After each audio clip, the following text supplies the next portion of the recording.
You can start the sadness. All right. Oh well, this is gonna be our first first fan reaction after Leafs postseason game. So we've got Yeti and Jihad in here with myself, Gaush, and Mozzie. Um, game one, Leafs one, Habs two. A lot to talk about, a lot to unpack. So, I guess we'll get right into it, and just talk about. I think there's only one thing that we can start this conversation about, and that's just hoping JT's okay. And Yeah. it was hard to focus on anything else tonight. Um, just really, praying for him, hoping that it looked a lot worse than it is, and hopefully we hear some good news tomorrow. But I doubt we're going to hear anything tonight. I know that there was a tweet that I retweeted saying he's conscious and alert, so hoping he's all right. And yeah. That was that was scary, and I took the wind out of like literally the whole. I mean, I know there were no fans there, but it just felt like our collective wins got taken out. But before I go, but I know I'm like on the tip of a rant. So before I go on a rant, like I actually want to know both your kind of views on this. Like, what did you think? It was a bang play, obviously. Intentions. You guys can say what you've interpreted as intentionality and not. But what did you think of the situation? What did you think of the play? And then, what were you feeling right afterwards? We'll start with you, Yeti. Mostly, I think it was just pretty much mostly an accident, but at the same time, Perry has a really bad habit of doing stupid things too. So like I want to give him the benefit of the doubt, but at the same time, I've also seen him play for years. So I mean, it's Perry. Like, I mean, benefit of the doubt and Perry don't kind of go in the same sentence. What about you, Jihad? Oh man, I don't know. I'd like to think it was unintentional. I mean, that was definitely my first reaction, but clearly the Leafs didn't feel the same way. I guess otherwise you don't fight him, right? Like that to me is what kind of was like my biggest indicator for the fact that like the Leafs just didn't think it was something that he did by accident. They thought it was whether fully on purpose or just carelessness, because that kind of does play into it as well, right? Like he clearly wasn't looking where he was going. Like there was a careless aspect to that I think no one's really talking about, which is sometimes just being careless kind of leads to these things. And Perry, like, he doesn't get the benefit of the doubt. That's just kind of it. And how I felt after seeing it, I don't know. It's like I think everyone, like collectively, all of us on Twitter and everyone, like even the Leafs looked like they had the wind knocked out of them after that. Yeah. And Matthews looked like he was ready to cry. Yeah. Fuck, I was gonna cry. Yeah. A lot of them looked like they were going to. I think it just took everyone by shock, because I think that I was talking to Gaush about it before. I think we all like hyped the series up in our head, like it's going to go this way. We've got two lines that are like dominant, and they're going to play this way. And then 5 minutes in, something like that happens, and everything goes out the window, right? And the human element of the game comes back into it, and you see that it's a human being laying there, and it was hard to watch. And I think that the point you made, Jihad, about the fact that it's Perry. And maybe it wasn't an intentional knee, but carelessness is also not something that we can just gloss over, right? Especially when it comes to an injury like that. I'm not saying he did it on purpose. I know Gauch has his own opinion on it. I'm going to let him get to it. But I think that there's one screenshot or one angle where Perry has quite a bit of room where he sees Tavares on the ice before he makes that decision. I don't know. I haven't seen it in slow-mo, but there's that one angle that Gauch posted on Twitter, and I looked at it and I was like, it got me thinking, because it is Perry. If it was someone else, maybe you give him the benefit of the doubt, but it's Perry, and that one angle in slow motion, it got me thinking. And I think you're right. Like the fact that the Foligno fought him immediately, and there's that replay of Keefe like giving it to the ref, right? Like he must have seen something that pissed him off. So I know that has an opinion on it. I'm gonna go for it. One more comment I wanted to make.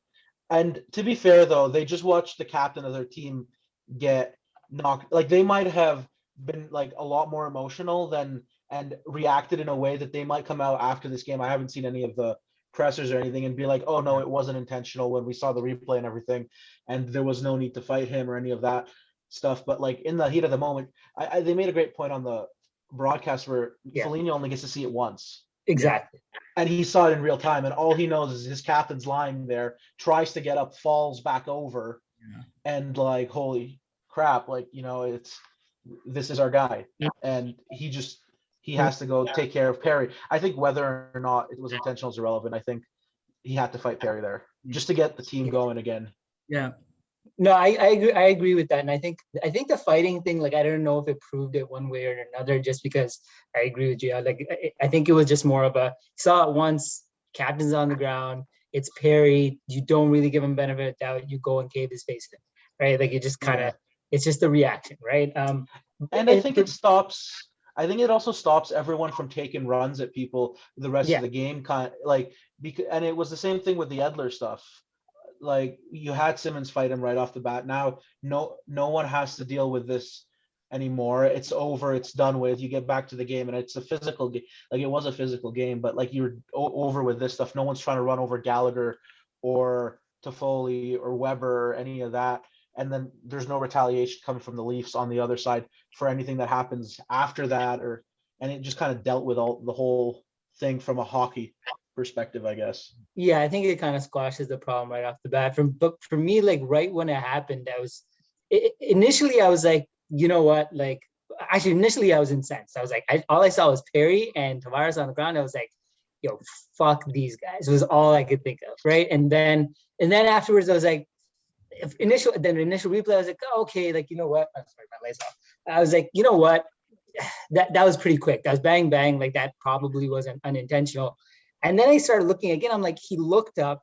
He wasn't in full stride. Like, let's not act like he was in full speed. Sure, he did try to avoid, but it felt like he tried to avoid at the last minute, where he was like, I'll clip him. I don't think he intended to hurt him. Like, I don't think there was any intention to hurt. But I don't think there was also intent to really get out truly of the way. And that's where I was kind of pissy about it, because I've seen him accidentally knee a goalie before too.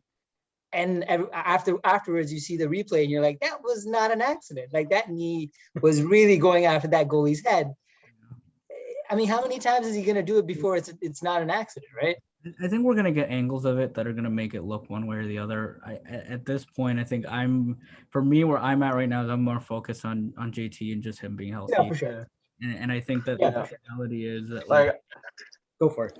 Yeah, also, you guys, kids were watching too. Like, yeah. Oh God, when I saw that picture on Instagram, that was the one that kind of really, that was the one that really did it for me. Like his kids and his wife were watching, and the powerless, like, we're all sitting watching the game, and we're on like, they were concerned about what happened, but that's his family. They're trying to get word like that about what's going on, and they probably can't be at the arena, they can't go with him to the hospital, they can't be there with him. So yeah, you were about to say something, man?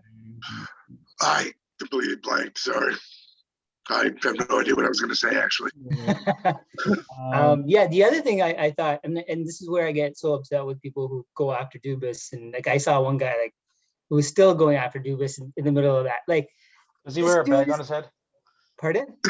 Or a bag on his head? I mean, it wasn't that guy, but he definitely is one of the ilk, right? But dude, like, it's crazy that these guys are going after Dubas, but Dubas is the type of guy who will run down to the ice level and go check on the guy. Like, he's the same guy who, when Mikheyev got his wrist cut, like, went and stayed with him at a hospital because he didn't want the guy to be alone in a country he has no one. Like, it's crazy. I'm glad he's our It's GM. weird. Yeah.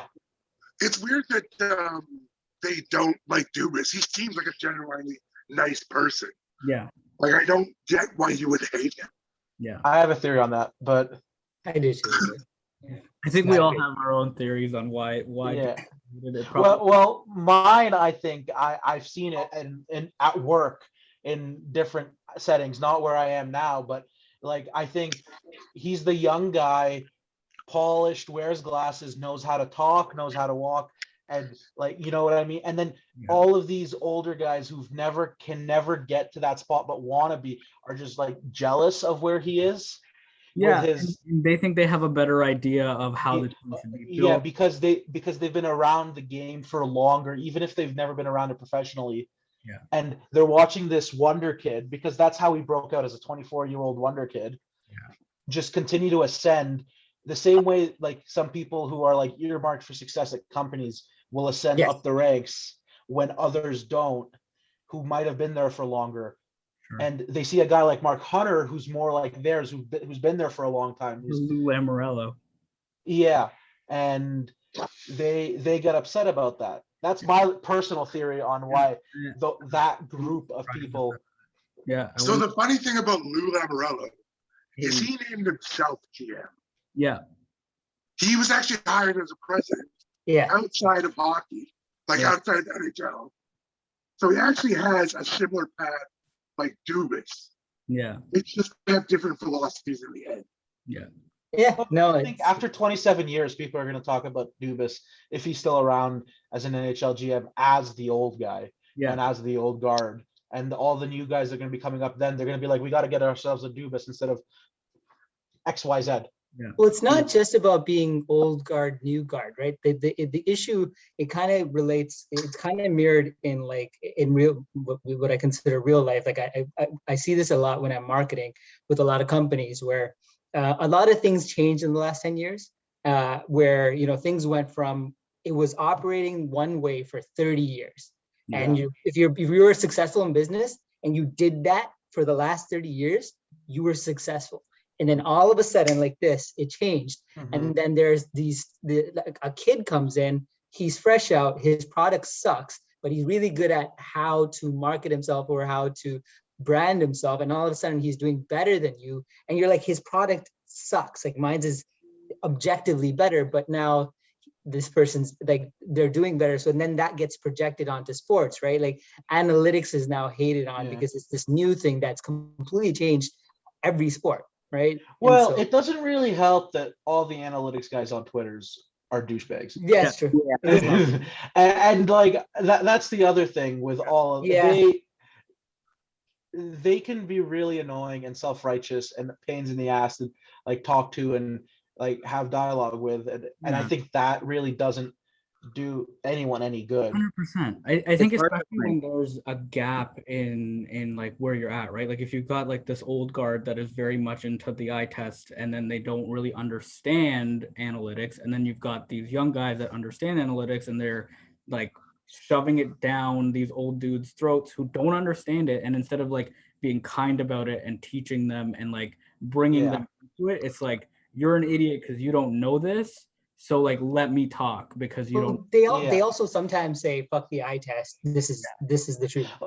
But see, that's the thing I have a problem with, because when I'm working on stuff and I'm creating a design or I'm like creating a metric or a key performance indicator or whatever, I go out into the field and I look at it and I see how it's actually implemented and how things look in the real world, and that's how I calibrate what I do in the office on my computer. And so they're like, how are you calibrating any of these models?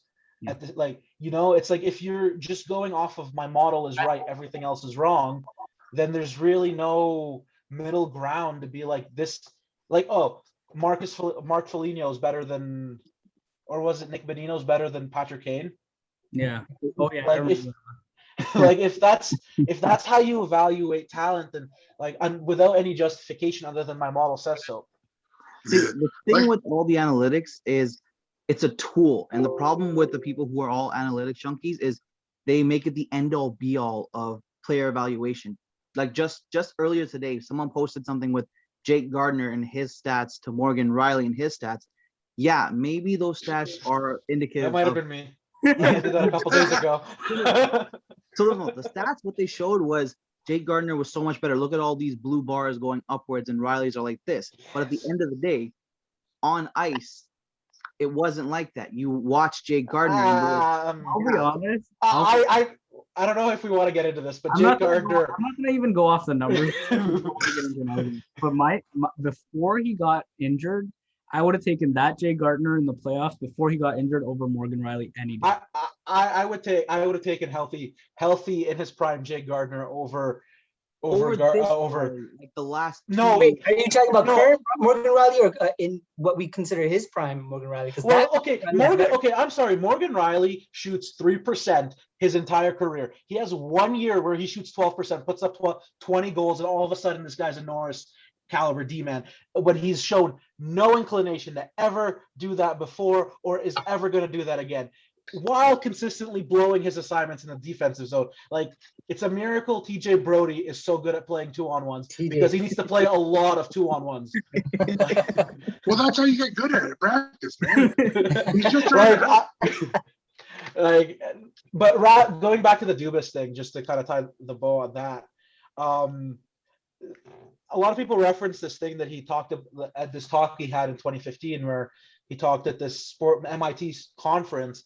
And I think a lot of people took that the wrong way and he came up in the scouting ranks. Like, he wasn't exactly like a computer, like a Harvard grad, like all of this stuff that you'd like to paint the analytics people like who work in the sport with this brush. He's old school. He just understood the value of integrating these new tools to get more information. And I think instead of using analytics and stuff, if people just frame it as information and getting more and more information on players, I think that would change the conversation a lot. I mean, I That's think a he's really actually good idea, actually. Yeah, I think he's actually kind of a bit of an old school guy. He grew up around the rink. Like, he's a rink rat. Yeah. Oh, yeah. And I think the team, right? Like, it's not like his philosophy was he brought the skill in and then he surrounded that skill with grit and well, you can teach someone how to be like how to fight. You can and yeah, you can't teach all of it, but you can't teach the way Nylander or Marner skate. You can't teach the way Matthews shoots, or you could find guys like Kapanen are dime a dozen, and I think something he's evolved and is stop valuing that skill set over certain other things. But I don't think he was wrong. Even the way he drafts smart players who have skill and play with an edge. Guys like Robertson, Amarov, people love to talk about their size, but they don't play the way their size looks. So I'm going to use a terrible segue, but you mentioned Marner. So what did you guys think of this game today? I think I made my views very clear on. And I think that's a really good segue. It was a great segue, actually. I want to get back to the game. I'm trying to get us back into the game. That's my bad for taking we needed to get back to the game. Yeah, we'll get back to the game. He didn't look like Marner today. He didn't have that pizzazz. Magic. Yeah, there was no magic there. I feel like right when JT went down, you could see it in his eyes when he was on one knee looking at JT. Yeah, he lost it because that team is very close in the locker room, and watching his captain go down, you can see it affected him a little bit because there were so many options where he should have shot, but he was looking past or make a play or move this puck to somebody else. That's playoff Marner. He has 20 goals. He's always transfers, but this season you saw him take those shots that he usually wouldn't take maybe in seasons prior. But he went back to the old Marner this game, and he's just at the end of the game when he had it on the side of the net, then that's open for him. But instead of shooting it, he tried to go for the nifty pass in front, which ended up in nothing. Yeah, I think that Marner, when he's at his best, he just plays the game because he's so good. It's instinct. Yeah. But what he was doing today was overthinking everything. And that's when he's doing that, that playoff Marner, and he'll hit that during the season, for a couple of games or a little stretch. But when he's playing like that, when he's overthinking everything, I think that to me indicates that he doesn't have it. And he didn't have it, especially after go for it. No, I was just gonna continue off what you said of it is him overthinking it. And I think Keefe had played him 20 plus minutes with 9 minutes left in the game. He was clearly, he's going to be their, as much as we talk about Matthews or Nylander or any of the defensemen, he's going to have to be their game breaker in a certain respect because he's the guy who's going to see more minutes than anyone else. And Matthews, even when he's struggling, still has a shot.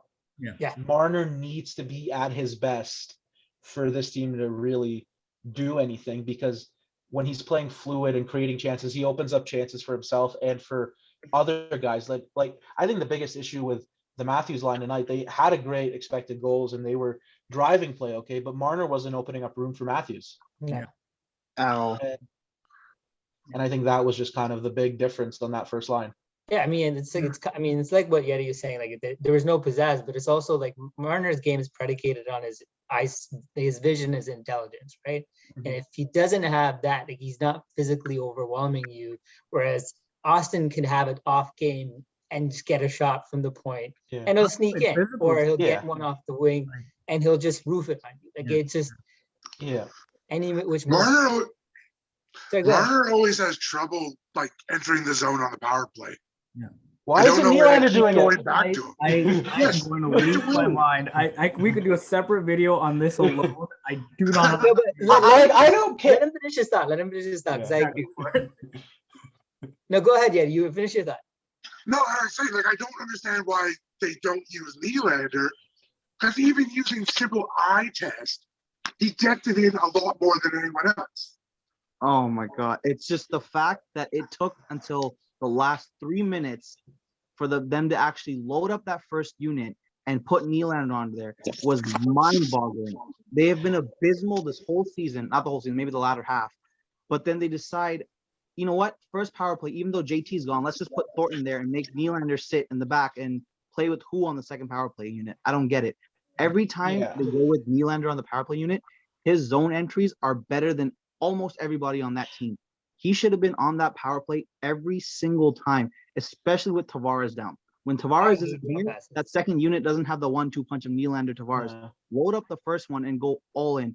Play in the minute 40, give the last 20 seconds to the Spezza unit. Yeah. I Yeah. don't understand why it took until the last 3 minutes. Manny Malhotra needs to get it together because with all this firepower, with $40 million invested into these players, these top players, load it up and shoot it. Yeah. I But don't see, get they the- weren't doing that before. Like even when they loaded up the unit last year and this year, it still struggled. Yeah. The part to me that drove me nuts, there was a regular season game this year where they kept trying to enter the zone, enter the zone, enter the zone. Matthews, Marner, Riley, and they kept getting denied. And then all of a sudden, they just give it to Nylander. He casually skates it in through four guys and gets the entry. And at that point, you're just like, why isn't he the one doing this every time? And it's not hard to see. Like we can see it as fans. So I don't know how you're sitting on the bench watching this happen and you still don't go with it, right? I don't either. Yeah. And look, and splitting up the units or loading it up, there's arguments for both. I just think when Tavares went down, you had to. And But what are your guys' thoughts on the fact that like when he did load it up, he took Sandino? I get like I don't understand why Sandin was replaced with Riley there. I get that he like didn't catch the guy, but to me that was on Jumbo. Like that was I don't know if that was on Sandin and I would have pulled him off that unit because the first power play we had this game, Sandin looked significantly better than Riley ever. I thought so. I think you went with the experience argument at the end. I think like it was yeah. more of a hey, like listen, Riley's been here a little bit more. You just kind of do you want to risk like leaving Sandin out there to dry? Yeah. So you think it was more of like an experience thing and not like punishment? I think it's a mix of both because the second goal against, it wasn't Sandy's fault. Jumbo fucks it up, and then Sandy had to chase Anderson. Maybe if his foot speed was better, he would have caught up. Maybe not, but it wasn't his fault. But Riley wasn't going to catch him either. Yeah, No. Riley wasn't going to catch him either. That was on Armia, the right? first goal, the first goal against, It was. if you look at it, it's Bogosian and Sandin are both chasing Anderson. Bogosian continues skating, then Sandin stops. He stopped trying to go after Anderson. Even if he could have tried something to get in the way a little bit, but he kind of stopped. So I think at the end, what it became is 3 minutes left. I'm going to go with the experienced guy that's been on this team for the last 5 years. I'm going to throw Riley out there, see what happens. Yeah. So my argument, and I think this will come as no surprise to anyone who follows me on Twitter, is that Bogosian was definitely not the driver of success on that third pair for most of the year. He did a great job with his role, being physical, clearing the net front or whatever. But all the transition play and all of the other stuff was his left D partner, who I will not name, but we but I wonder with the Sandin thing, I think part of it was experience, but not necessarily like, the tie goes to the vet kind of experience, but more Riley gives you a little bit more options on that power play. And I never saw Sandin kind of jump up into the play the way Riley could and have Marner drop back to the point, the way you have an option to do that with Riley, and I think that's the main reason they put Riley there, just to have a different look. Yeah, I think just to interrupt before you guys keep going, I think it was like 15 minutes ago, but David Alter tweeted that Keefe said Tavares is conscious and communicating well. Tests he's had so far has come back clear. He'll stay overnight in the hospital to undergo further tests. So that's it. I'd be surprised if he's back this series. No, yeah. I'd be surprised too. I mean, in my eyes, the minute it happened, I was like, okay, he's out of the series. I think if we'd be optimistic to hope for him back in a second round. I think, but if we play second round, if we get there. Right now we got to focus on winning this round, and I think I think it's more of him snapping his neck back than it was the actual like brain shaking. Yeah, that's what I'm hoping. It might have just been whiplash, right? I think that's best case scenario right now is that it was whiplash. I think he got knocked out with it just because the way when he was lifted and he fell back, it just looked exactly like if you ever watch a UFC fight, when someone gets knocked out and try to stand up too quickly, they go right back with their eyes fall back because you're not conscious yet. Yeah, and you try to fight it because you're like, no, I'm good. You're telling yourself you're good. Your body's like, nah, fam. Your body's like, no. Yeah, actually, my wife's a nurse, so she was explaining like what he was doing as it was going on. So it's kind of interesting. Yeah, because they tend to fight right afterwards, right? Like they try to fight it, they try to get up. Yeah, your body goes into fight or flight, right? At that point, and you're just like you're trying to fight it and you're trying to get back in it. But I'm just glad to hear that. Thanks for sharing that tweet. But I think nothing is more important than his health. If he can't play, Just stay as long as you need, get healthy, and come back when you're ready. I got into it with some dude on Twitter. I think Gauch and Maz know this. I was literally just like, I was so emotional about Tavares. I was like, literally just chalk this one up. I don't care. Like, as long as he's okay, I just want to know if he's okay. And this dude, clearly Baghead Twitter, by the way, just was not having it. He's like, get over yourself. Like, why would you? I thought I was being serious about like us like chalking it up, and like he's like, why would you want them to lose and like this? And he just kept coming after me. And then he got personal. I was like, man, calm down, bro. Like I don't know you like that. Some people. There's sometimes you just can't say anything on Twitter because someone is gonna go crazy. Yeah. No, but that's the fun part. Yeah. Exactly. That's the fun part. So I think coming back to the game a little bit. So we talked about Mitch. Puck over glass. Oh God. Oh, that's something we can talk about. Good point. Yeah, I wanted to talk about that. That is unacceptable. Like unacceptable. Right. One time, I think Hall's was like that was a fluke. Like I'm not gonna get mad at Hall about it. I mean, even with the Hall one, when it's that high up, what is your stick gonna do? Even if it that might have been a reaction, but you know what? I'm with him. I'm not angry about the Hall thing. Like I am.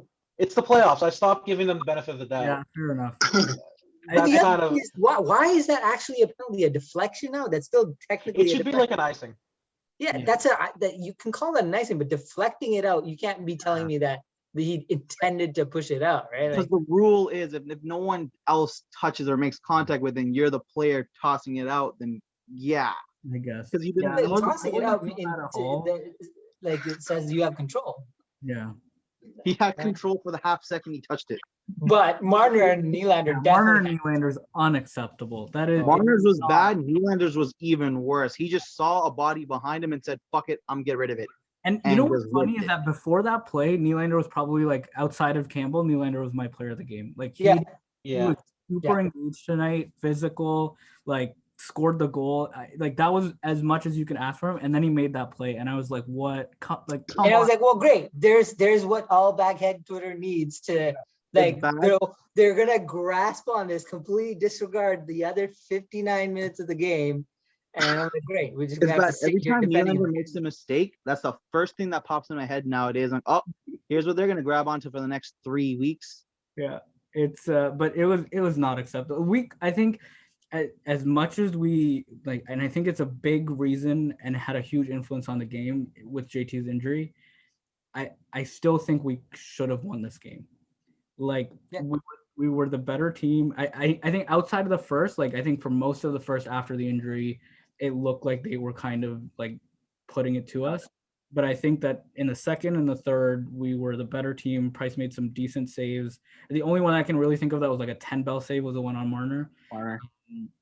But it was a sloppy game though. There was a lot of like last minute like brain farts or errors. Like it was always you're right there, you made the right play, and then last minute you thought for 2 seconds too long. Yeah, I think as a team, they were overthinking it. I think it just felt to me like this was one of those classic games, I think, and we've seen this a couple times this season where it just felt like everything was a half second off, right? And then I think that they played well, and I think that if they play a little bit more focused and they get their timing a little bit back on point, they should be fine. I'm not too concerned still. I'm not in like a panic at this point. I still think we beat these guys. My prediction for the series is Leafs in 5. I'm still going to stick with it. I don't fear these guys, even still, but we'll see. I'll let you guys kind of bring up your thoughts. And I kind of wanted to talk a little bit about the bottom 6 as well, and what you guys thought about Nash on that third line.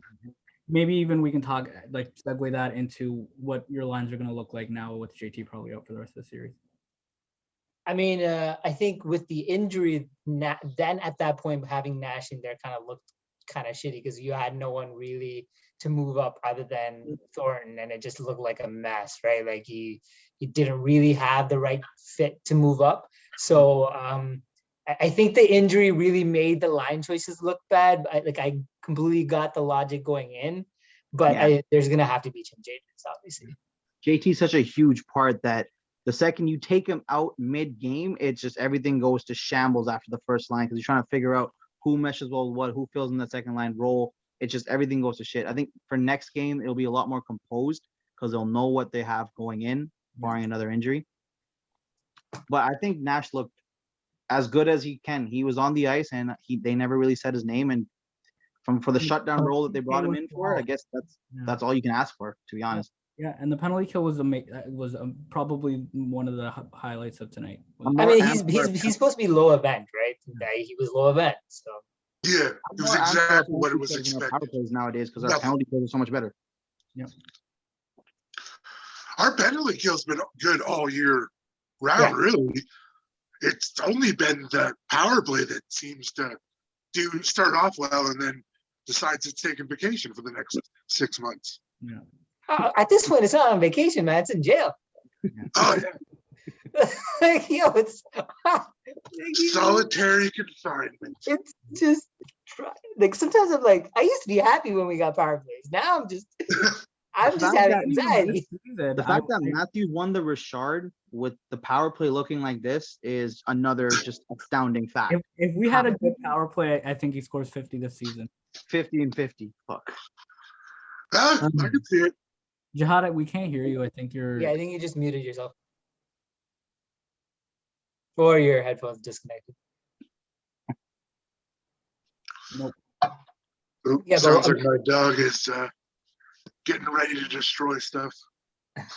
Oh dear. I guess you watched that game too, huh? Oh yeah. Yeah. We actually what's that? Partner, go ahead. No, I was gonna say we actually during the pandemic we moved all our stuff into the living room. Yeah. With our beds down there, and we have a projector. Oh, so they just kind of hang out in the bed with us. So that's fucked up.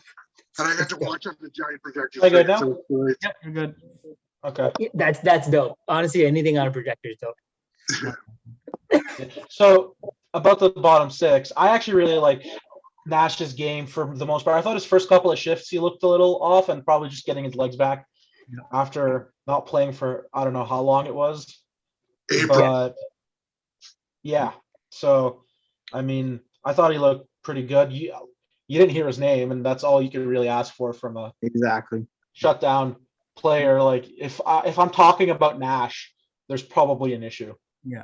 You know? It's true. But and I agree with Maz where like once JT went down, the lines were just such a mess, and you didn't really have anyone to elevate or shuffle around. You kind of had 5 top 6 players and 6 bottom 6 guys, and one of your bottom 6 guys had to jump up, but who are you going to push up and who'd fit in there? Like, I don't know. I thought the biggest mistake they made was not like just completely taking the blender out.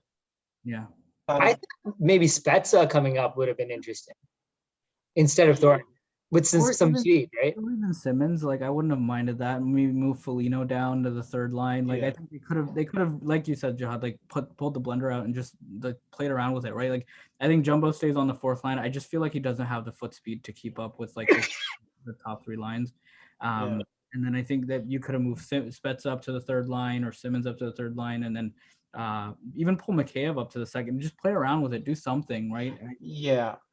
And you had to depend on, like at that point you got to the point where you no longer had two top lines. You had a legitimate first line and a legitimate second line, and you basically had to depend on Nylander to carry whoever you put with him there.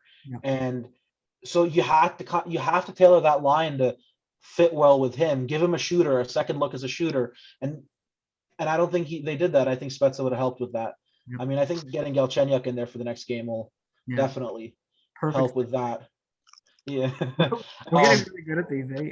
Yeah. Go for it. I'm pretty pro Galchenyuk though. But the one thing they'll never do it because they won't break up Matthews Marner. But I've never seen Marner and Nylander play together and not look like world beaters. And I would almost like give Matthews, Foligno, and Hyman, and then just have Nylander and Marner play with like Kerfoot, because Nylander can play with anyone. That's actually a really good thought, because I'm thinking back to like Matthews has done it with below level, like lower level talent, like Connor Brown. Connor Brown, you played with. Hey, Connor Brown's great. Connor Brown, he's a solid player, but I mean at the same time, like if you put it, like I would put him with Hyman and Foligno and say that like he could do as well with or better with those guys than Connor Brown, right? Yeah, he would do it, but the thing is, you do that in the playoffs with them keying in on him. Now that's a different story, right? Like this wouldn't be the time to like do that. Like I'd be up to flip Marner and Nylander, because Marner might be able to play with someone else.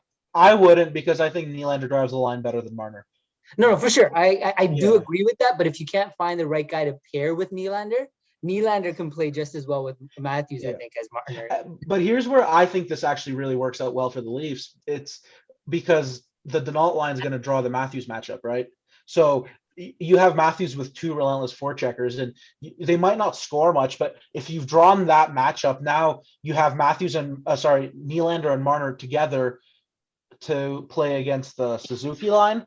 I mean, they're a good offensive line, but I wouldn't like be worried about matching up against them, or the Eric Stahl line. Those two guys will just blow by him. Like, I think it makes sense in theory, but the problem is Matthews is one of your 24/7 game breakers. I don't know if you want to shut that off by sending him up with your Folignos and Hymans. And if this was a regular season, it's probably I'd try it, but it's the playoffs, so you're gonna keep that top line together. Marner was off this game, but if Marner is even half of what he was during the regular season, the chemistry between him and Matthews, just any shift, any second of the game, you never know what's going to happen. The problem is putting Foligno and Hyman with Matthews. They'll forecheck, they'll grind, but the problem is in that line, now you know what to do. Just make sure that pass doesn't get to Matthews, and we'll let Hyman and we'll let Foligno take their shots, because I'd rather have Foligno. It kind of reminds me of what we constantly did to Matt's, like Sundin. Like we would be like, he can do it on his own, so let's put any talent on the second line, and hey, Sundin, take Hoagland and Renberg and fucking someone else like that. Except Hyman and Foligno are good players, and they're going to give you a different look. They're going to crash the net, and make it so that a goalie has to like glove it or freeze the puck right away. Because if there's a rebound, you're going to have two guys who are just going to be on you, like. And Matthews is just so good that even if they do double team, he's gonna find a way somewhere, some way, somehow. It could work, but it's just the playoffs. And if he tries something like that and then they lose, he's just gonna get shelled even more than he already is for game one. I agree. I think it'll be Hyman, Matthews, Marner, and then I would go Galchenyuk, Nylander, Kerfoot, and then put Foligno with Nash and Mikheyev on the third line, and then the fourth line is your old guys. Yeah, I'd familiar with Nash, so yeah. And I mean, could you try Foligno with Nylander and? Oh no, because they need a center. Yeah, I would rather. Well, they have a center. It's called Nylander. Yeah, but he's not playing him. He's not that great as a center though. He every time he's ever played center outside of the NHL in the last few years, he's been great. He was like Team Sweden's #1 center for a few years, wasn't he? In fairness, I think he was at the World Tournament. Yeah. in fairness the to junior. Nylander, when he's played center, he's played with total scrubs. Like, Yeah. And asked to do it in Game 5. Yeah. No time. yeah, like he's never had to play center and been given good wingers. So my thought is, I actually really like that third line, and the reason I put Foligno there over Kerfoot is like me and Gauss talked about this in the preview of the series that we did. If you're trying to establish a shutdown line, I think that a third line of Foligno, Nash, and Mikheyev, like that could be like. I can't hear anyone. Can you guys hear me? Oh Yeah. Yep. We Can you hear me now? I can hear everybody fine. Yeah, I can hear everyone. It's concerning those Verizon commercials. Yeah, I'll Hey, make that point again, and then they I'll- did something well because we're still quoting it, right? Yeah, pretty much. Fair enough. It obviously worked. Yeah. Just give us a thumbs up. Oh, you can't even hear us. So someone type it to him in the chat. I'll make that point again and then clip this part out. But what I was saying was just that I think that if we're trying to establish a real shutdown third line, a Foligno, Nash, Mikheyev, that sounds like a pretty solid shutdown line to me. And then it gives, because I don't think Galchenyuk can play in the bottom six. I also think No, he's just not one of those players. And I think that Kerfoot in the bottom, I think Kerfoot actually plays really well on the wing. Like when he played with JT and Willie on the wing, I thought He was good. Right? I thought that was probably the best that I've seen Kerfoot look on our team. So I wouldn't actually mind him playing on that second line and then doing a third line of Nash, Foligno, Mikheyev, because I think that's a really, really hard line to play against.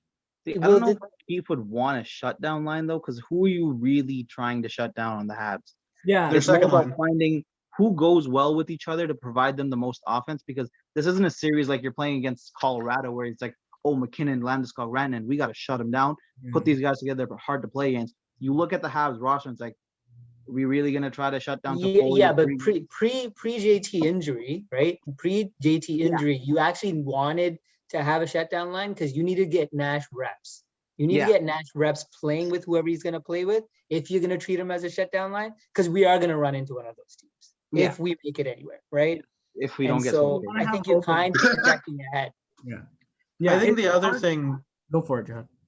Yeah, I think the other thing too with that is you could, when you have a shutdown line, it lets you play matchups that you don't necessarily have before. Like you knew that Denal and Gallagher were going to get the Matthews line, so it was basically you had the second and third lines left over, and if you had a third line that could match up to Foley, Suzuki, and whoever the third guy on that line is, then you free up that Nylander Tavares line to play against Stahl or Evans lines, and that's a much more favorable matchup for you. And that's what that allows you to do. Now, I don't know what you do, but even looking at the personnel we have, unless you're bringing in Robertson, I don't know who you have that actually provides any decent offense where you're not just better off using the better defender in Nash. Totally. And I think that the thing that we talked about when we were talking about this before is like, if our hopes and aspirations are to, it's a hard balance because our hopes and aspirations are to like go deep, right? Like, yes, maybe like the series is going to be a little bit more challenging now that JT is out, but at the same time, like our aspirations for this team are for them to make a deep run. After this round, I don't think we run into any more teams that don't have a line that we need to shut down. So I would much rather, even if it's like, yeah, we don't technically need a shutdown line right now against Montreal because they don't have like the game breakers that other teams would, like in Edmonton or a Colorado. Like, I would much rather have that established now than try to like throw Nash out there and be like, okay, go shut down McDavid, right? Like it's I'd rather him get some reps in and then get to see what we have there, because I think that like if we look back at it at this season, only like semblance of a shutdown line that we've had was that Hyman, Mikheyev, Engvall line for like one game. After that, it didn't work for longer than that, but that one game that they shut McDavid down, that was the happiest I've ever been with our defensive. That was all Justin Holl though. He has McDavid's number. You don't need a shutdown line. Everyone is giving credit to the person they want to give credit to in shutting down McDavid. I've heard people say it was the third line. I've heard people say it was the first line. I've heard people say it was Hall. I've heard people say it was Riley. I've heard about Hall a lot more than anyone else though. I've heard Hall on the third line. I've never heard Riley shut them No, down. no. I've heard Riley got undressed. Okay, Riley. No, but Riley getting undressed is like a rite of passage for any young forward in the NHL. Like, if you can't undress Riley, you're not. That's how you knew Caulfield was going to be a good player, when he undressed Riley in like their first game. He didn't score, but he definitely undressed him. Before we have to like wrap up and stuff, let's kind of go rapid fire on the Montreal side, because I just want to get like everyone's opinions on some of that stuff. So yeah, obviously Habs Twitter, they're the platitudes aside, they're going to talk about Price being back. Do you really think that Price didn't face? I didn't see anything from Price. Phenomenal shots. He didn't make that many great saves. The best save of the game was against Marner. Everything else was the Leafs are building their momentum, and then puck over glass. Let's start again. Matthews, you sit out for 2 minutes, come back in, let's do it again, and then repeat. It's just the Leafs never had a consistent attack going for like 10, 15 minutes where they overwhelmed Price. It was just scattering shots here, scattering shots there. Now let's give them all the momentum, give them a power play. That's all over. He was still pretty lucky. Like, we did still hit posts. We did still miss a couple chances that we probably should have buried. So that save was scary. I'll be honest. Like, if that starts to happen on a regular basis, I'm going to be really concerned. For the Leafs, everyone turns into fucking prime Hasek. So it's going to happen. But I at this point in time, I'm not stressed out about Price. Yeah, he didn't give me that goalie anxiety. And I've gotten it up very many times with a lot of these goalies, but he didn't. I wasn't ever looking at him like, fuck, man, we're in it. I think we need to play our best, and he needs to shut us down before I get worried. Like, that was not our best. I think that we, for obvious reason, like, I'm willing to give the team a pass tonight because like you lost your captain in like the first 5 minutes, and it's hard again in a brutal way. Like, if he lost him to a shoulder injury on a check, or like some Aaron stick, like, I don't think there was an excuse. But this was the most brutal. This was a second to the Berard injury for me. Like, this was God, right? Like, that's the one that scarred me the most, that the Berard one, and then this was just. I think the Clinton Malarchuk one for me is bad. That one was bad. Yeah. I'm also an old man, so you know it is. So I think for me, I give them a pass on this one. I don't know if it's a pass though. I don't think this team deserves any more passes in the playoffs. Sure. It's a more understandable, I'm pissed at you. Yeah. Like, you shouldn't have let this one go. Even without JT, you still have Matthews, Marner, Nylander, which are all leagues better than anyone else that Montreal ices. You should have found a way to break through this game and win it. Yeah. But it's more understandable than if they blew it with JT in here. Yeah, if they lost this game with JT, I think we'd be on here yelling, screaming, and like fists in the air. But I think we'd be burning jerseys and shit by that point. It'd be right. But I think I don't want to give him a pass, but at the same time, it's hard not to look at the team and be like, and then just the clusterfuck that was their lines after JT. Like, the injury itself was one thing, but having different guys jump up to play on that second line at different times can't be easy to get anything going for Nylander or for Foligno. And then that first line is now left to do all the work, and they couldn't get a cycle going to save their life. Yeah. In this but game, I mean, realistically, guys, we were sitting in front of TVs. How did you feel after that injury? Like, how did you feel? Didn't you feel empty and gross? I felt sick. I was kind of relieved it was over. No, I'm talking about after the injury. Oh, the injury? After the injury. I couldn't give a shit about the game anymore. I was just like, I was anxious before the game started. Puck drop, all the chaos that was going on the first 5 minutes. I was just anxious, antsy. Then that happened, and I'm like, who gives a shit about this game now? Like, and that was my thing. Like, I felt like, well, I mean, that we're watching on the TV, and like our energy was just like sucked out. Like, I know they're like paid millions of dollars to do this, but to manufacture that kind of adrenaline takes some time. You're still a human being. Yeah. You still have that locker room bond. That's the only reason I give a quote unquote pass. Maybe we change the word. Maybe we don't use pass. Maybe we say it was like, I'm just not as disappointed as I would be. I get it. Yeah. That's exactly what it is. I get it. I don't necessarily think I think they should have won. it was still a very winnable game. Yeah. But I get them kind of falling flat a little bit. The price thing, though, easy to look great when you keep firing shots into his chest. Yes, thank you. He hasn't looked that great for like 2-3 years now. He looked great in the playoffs last year, to be fair. Yeah, I'll give that one fair. And I get the whole it's still Carey Price thing. Like, he might not be the elite goalie he was for an 82-game regular season, but the talent's still there. So in a short burst, like, he doesn't have to goalie you for 20 games or even 7 games. He needs to goalie you for 4. Yeah. And over 7 games, I'm not necessarily not convinced that I think he has the ability to steal 2 to 3 games in a 7-game series, and then for the Leafs to beat themselves in 1 game, because the Leafs are going to beat themselves in 1 game. I'm just hoping that's this game. Fleury's taught us anything. Age doesn't matter for these guys. You can pull it out of nowhere, come out of nowhere, and just. Well, I mean, I think it's goalie to goalie. Some goalies fall off a cliff and they don't come back. Like, some goalies have it, right? Like, I mean, but even look. Carey Price was in a different stratosphere when he was in his prime. He wasn't like Freddie, where it's like you're a good goaltender. There was a time where Carey Price was #1 and no one else comes close. Yeah. He doesn't need to. He won't ever go back to that stature, but he can still come out and steal 2 games for you, and then the Leafs beat themselves once or twice, just like Jihad said, and it's all over. Yeah, and if he plays 75% of that for 1 or 2 games, that's better than any goalie in the NHL. Yeah, really. Yeah. It's true. I think it's comparable to when we played Hellebuck that 1 game where we had like 40-something shots and couldn't buy a goal. Like, if Price can play 1 or 2 games like that, and I don't count today as one of those games because I don't either. I think today was more of us beating ourselves. I think if Price has 1 or 2 games like that prime Carey Price, or even like comparable to Hellebuck or Vasilevsky, then we're fine. Games, we're in trouble, right? No, we're fine.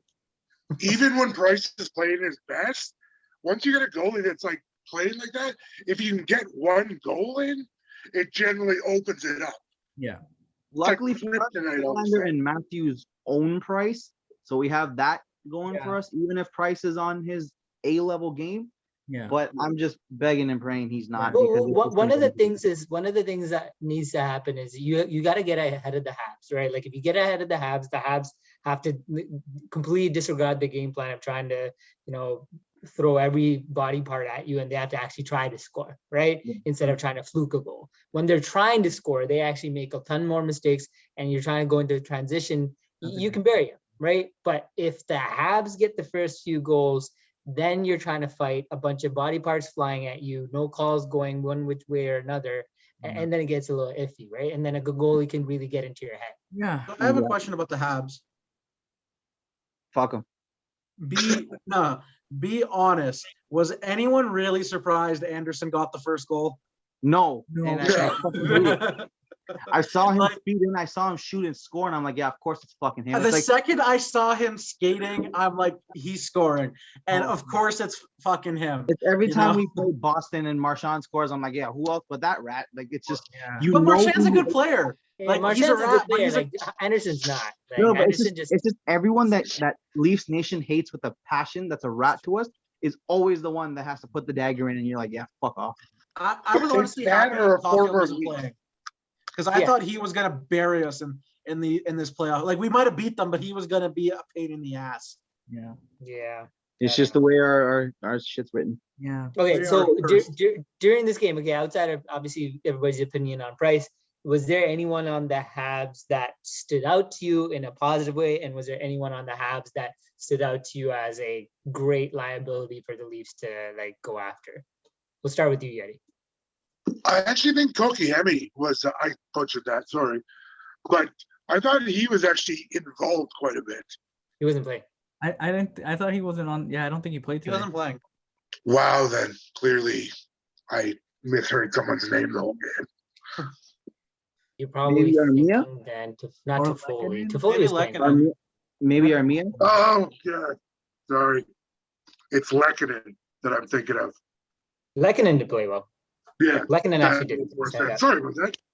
Yeah, and anyone that you thought wasn't that someone we should maybe go after, because it was seemed like a weak spot? There's only one right answer for this. I was like, you got to go after Anderson. That's who you have to go after. For me, it's you got to go after Ben Chira. If he's gonna keep trying that shit with Matthews, like punch him in the back of the head, you teach him a lesson. Like you don't go after our stars. Like and it's not just the playoffs. Even during the regular season, we've seen him go after Matthews over and over and over. I didn't actually mean physically go after. I meant like just take advantage of a weakness. But sure. No, I want to know how much I'm annoyed. Like we can throw hands. Like yo, let's do this. You know what? I'm gonna put out a hot take here. If we're going after someone to expose a weakness, it's Carey Price, because I think I'm just gonna go against everything I just said. Because here's my thought process. I think Carey Price coming back off of injury, he's had a rough season. I think you got to get in his head. I think you got to make things harder for him. I think you got to get in front of him. I think you got to take away his eyes. I think you got to score some dirty goals and get in his head, because I don't. Wayne Simmons and Hyman need to just be in that crease and just get battered and just piss Price off. Because what we can't do is let him get confident, right? And I think that's what like the point that I want to make is like, it's not necessarily to try to expose him, but more so like if we're going to target a player to try and get in their head, it's got to be him. Because if we let him get confident, if we let him start to build himself back up, that could spell disaster. Whereas if we're making things tough for him, we're scoring goals and get it back in his head that he's not who he used to be, I think that would serve us really, really well. So that's my hot. For my end of things, I actually didn't hear Stahl's name get mentioned a lot, which kind of the same vein as Nash. That's kind of a good thing for the Habs. Yeah, that's true. Like if you're not hearing about him too much, and I think part of that is after JT went down, they didn't have the matchups to expose that line much anymore. But like I think he had one rush chance, but other than that, I didn't really hear his name, good or bad. And I think from a third line center like him, that's fairly good for him and for the Habs. And in terms of areas to exploit, I think their whole defense is weak. Yep. Like I don't see any, like outside of Petrie, who is a really good defender and is a piece of shit too. Like Merrill, no. Weber, no. Like Merrill and Weber pair, I think we need to target. They're like, not good. Like but Weber's gonna get away with anything. Okay, so like he can get away with, but if he knocks you down, you get up and you knock him back down, and you might end up taking a penalty the first time or the second time, but then eventually he'll like if he keep like what I mean, like eventually he's gonna start taking the beating too. Yeah. And that's the thing is we need to be punishing their defenders. Like when we get into the crease, it's not just about Price, it's about bullying their defense and pushing their defenders around and creating space in that area for like you to be able to get the greasy goals.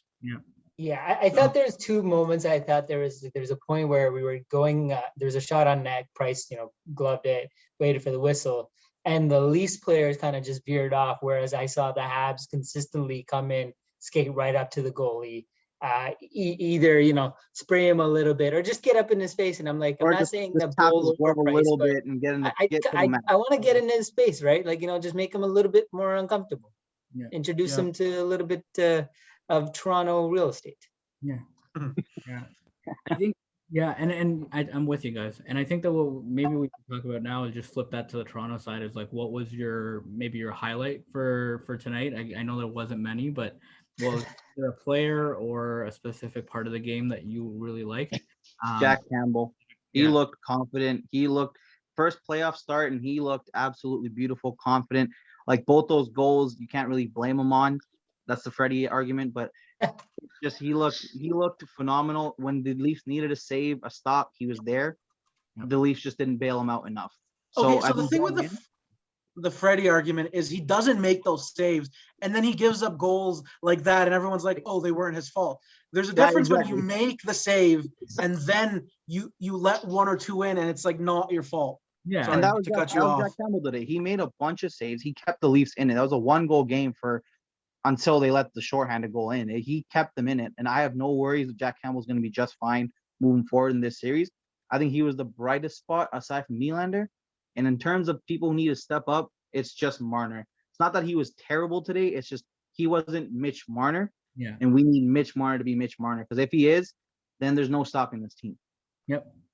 Those were both of my answers, so now I have to think of two new ones. But you guys go ahead for the rest of you guys. So for me, I will do something I rarely ever do, and give Morgan Riley credit. And that is rare. Sorry? I said that is definitely rare. Yeah, and I thought he played a phenomenal game.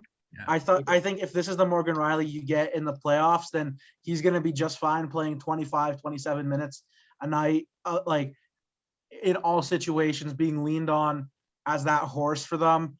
I thought he played great in the defensive zone, broke up plays, made that amazing save on that one shot. I thought that was going in, especially because I saw Riley there. Yeah, that was huge. But yeah, no, I thought he was one of the biggest bright spots. The way Nylander played after Tavares went down was a bright spot. I mean, I had no issue. I had no worries about Campbell. He just kind of lived up to expectations for me. So that, and as for things that need to improve, Marner is the easy answer. I also thought that the bottom six, specifically like Thornton, Simmons, even the bottom pair, like Bogosian, they needed to make a bigger impact or impose themselves a little bit more physically than they did. Yeah. Like that's what they're in the lineup for. And I don't think that they did a good enough job of like all those things that the Habs players did, taking little licks at the end of plays, like all of that. I don't think anyone on Toronto did that. And I don't expect Matthews or Marner to do that. But Bogosian or Thornton or Simmons, to me, those are guys that. To your point, I think Matthews might have been our most physically engaged player today. Like he finished every check, like and that shouldn't be the case, right? No, he finished every check. He was physical. He was in on the forecheck, and that shouldn't be just I should not notice Matthews as being the most physical presence on our team, right? Yeah. It's great when it happens, but it should be the whole team. And you're totally right. I don't think I saw that from a lot of the other guys, especially that like fourth line with Simmons and Thornton that we've come to expect, and that's what they bring to our team, right? Like so, if you're not going to do that, what are you doing for me, kind of thing. Yeah.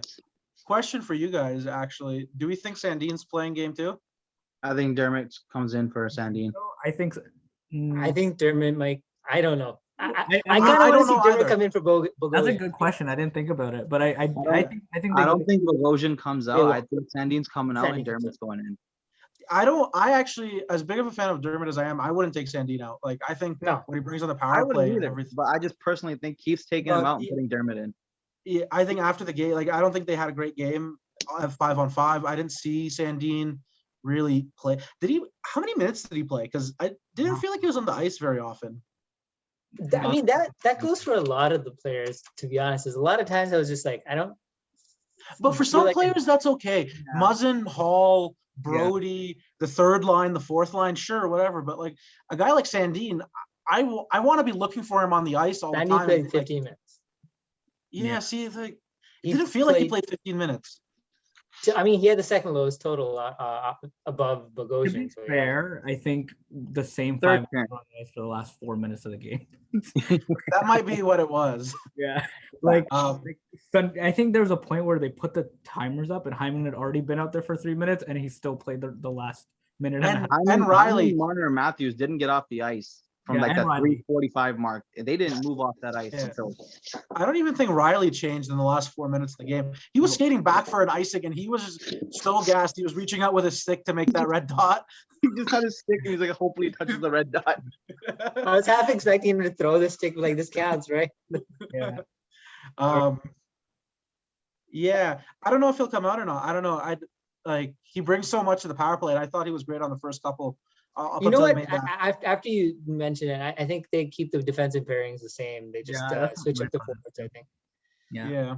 I don't know. It's just how long Keith took to put Sandin in. Then Sandin proved himself, and then one game doesn't go their way. He might just go back to what he's been leaning on like most of the season. Even though I think it's the opposite. You don't let a guy go on the power play and then be like, nah.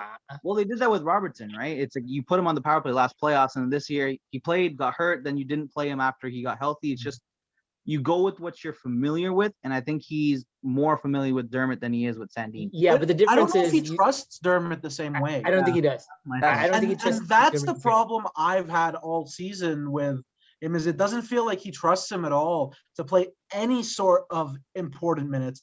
Yeah. Whereas I think if it came down to it, and God forbid Riley or Muzzin were to like need to miss some time in terms of like in the game, he would have no issue asking Sandin to carry the bulk of the load, even having only played, 20, 30 NHL games and 0 playoff experience. Like, it feels like he'd go to Sandin very easily. And I think you need that in the lineup to just have that available to you. Sure. Hey, they have Marincin. Oh God. All right. If he They have plays, Hunt if he too, who's plays a actually played game well. for the Leafs, I am going to stop watching. I honestly, the Marincin mention is probably our cue to wrap this up, because I am not living in a world or having a conversation that he exists in the top 6. So For sure. I mean, I know this was a strange reaction video because of the whole way the game played out. Like, the game played out in a way where we kind of came in, I think, a lot more introspective, and I think it was more analytical. It wasn't. I would have been a lot more pissed if JT didn't go down. I would have been a lot more emotional. Yeah, we would have been more emotional, I think, either which way. If we won, we would have been talking a whole lot of smack. And if we lost with JT in the lineup, we would have been, I mean, I would have been really drinking, not just sipping on whiskey right now. But, like we would have been having some issues. But, I mean, it was still a great first video. Thanks, guys, honestly, for joining us. I'm sure you guys will be back on for the next 700 episodes we'll do for the 5 people that'll watch. But yeah, man, it was good. I don't know if you guys have any final thoughts before we wrap it up, but yeah, man, thanks. And I just wanted to say, I don't know if you guys want to do this or not, but I know, like, I think Alberto is doing that video thing that he's sending out, or he wants to put together for like JT. If you guys want to say anything for JT on this, we can always get Reza to do the editing and put it up. Yeah, Yeah, sure. I saw that. I think I'm gonna do it. So yeah, I'll just do it here. Like, honestly, I just hope JT gets better for his sake and his family's sake. Leafs Nation loves you, man. Yeah. Hope for the best for the guy. He genuinely seems like a nice person. He's got family. He's human like the rest of us. Like, you don't want to see anything bad happen. You just want to see the best for the guy. Yeah, he's our captain. We love our team. We want us to win, but nothing is more important than a human being, his life. Hopefully he just recovers. He can go home to his 2 little kids and just be healthy. That's the most important thing. That's what everyone in Leafs Nation wants. I think everyone's more concerned about JT than this loss. So I hope he feels better. Yep, absolutely.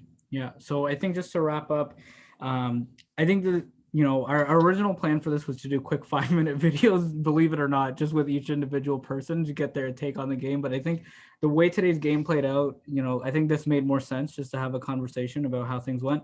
And that's what we'll try to do, right? Just read based off of how the game goes and what makes the most sense, whether we want to do individual interviews with people or just get everybody in here on a call just to kind of talk about it. Zoom actually really helped us out today, because normally after 40 minutes, if you have more than 2 people on a call, it kicks you out. But I got a little message with a present that said, we'll let you go over your time. So Zoom. Oh, it's good. Yeah. Zoom knew. Yeah. So, prayers up to JT. Hope he's all right. And, hoping for a much better result, a much better effort in game 2. And we'll see everybody back here and hopefully, get a dub and take it to these guys in 5. Leafs at 5. So, All right, see you guys. cheers, gents.